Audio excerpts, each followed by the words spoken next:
Let's begin this chapter on 3ds Max materials by opening a scene. It's an interior scene that refers to panel 4 in our storyboard. Go to the Application button, click Open in the drop-down menu, and navigate to the Chapter 4 subdirectory inside of our Scenes directory. Open up the file called Chapter 4 Interior Material 01.max. This is a scene with objects in an interior lab shot that we're going to apply some materials to. We're going to increment this file. Click on the Application button. Click Save As from the drop-down menu. In the Save File As dialog, click the Increment button. This will increment the file to Chapter 4 Interior Material 02.max. Materials are created in the Material Editor. We now have the option to use the Compact Material Editor, which is the traditional material editor that has been in 3ds Max since Release 1. Or we can use the Slate Material Editor, which is the new Schematic Material Editor. For this exercise, we're going to use the Slate Material Editor. To access it, move your cursor to the main toolbar, click on the Material Editor icon, and hold the left mouse button. In the flyout, click the lower option, which is the Slate Material Editor. It has a different icon than the Compact Material Editor. Since we're using Mental Ray as our renderer, we're able to use the Arch and Design material in our scenes. However, if you decide to use the Compact Material Editor, the Arch and Design material is the default material for each material slot in the Material Editor. The Arch and Design material is a good general material because it allows a lot of input, and it is a relatively efficient way to create materials using this material type. The first thing we need to do is open up the Mental Ray rollout inside the Materials rollout.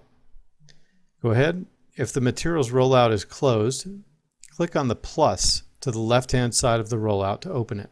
Now we can drag and drop the Arch and Design material into our work area.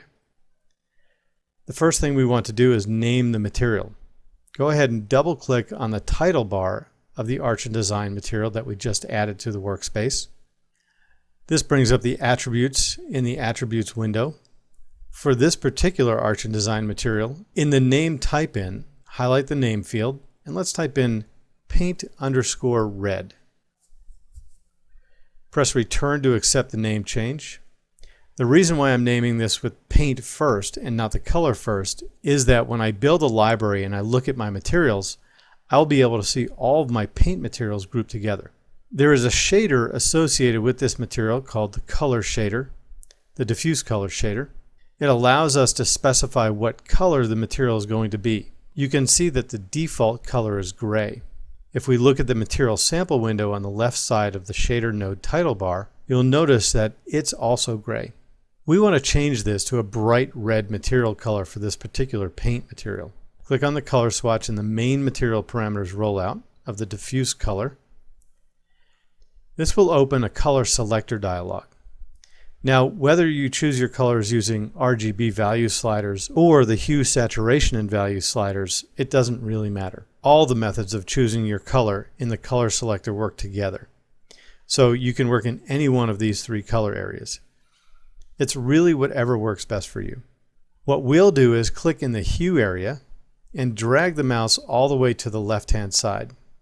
That gives me a hue value of 0, which happens to be a red hue.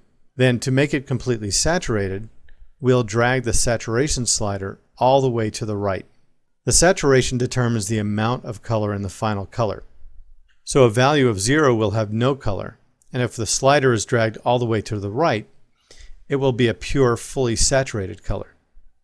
Now we'll take the slider and drag it about 3/4 of the way to the right-hand side, so that in this case it would be a value of approximately 0.75. This will give us a nice saturated red that's not too bright. Again, whether you're entering numeric values or adjusting the slider, it's completely up to you. Click OK to accept the color. Notice the sample window in the active material changes to reflect the new color that we have assigned to this material. We've just added some input into the diffuse shader of the Arch and Design material. It's now a material called paint_red and is ready to be applied to objects in our scene. The last thing we'll do before saving the scene is to place this newly created material into one of our sample slots so that we can recall this material easily at a later time. Again, in the Slate Material Editor, this is done using a drag and drop technique. In the Material Map Browser window, click the plus to the left of the sample slots rollout. You'll see several predefined materials that are the default materials available in 3ds Max. And you have a horizontal scroll bar across the bottom and a vertical scroll bar on the right-hand side, which allows you to navigate around in the sample slots rollout.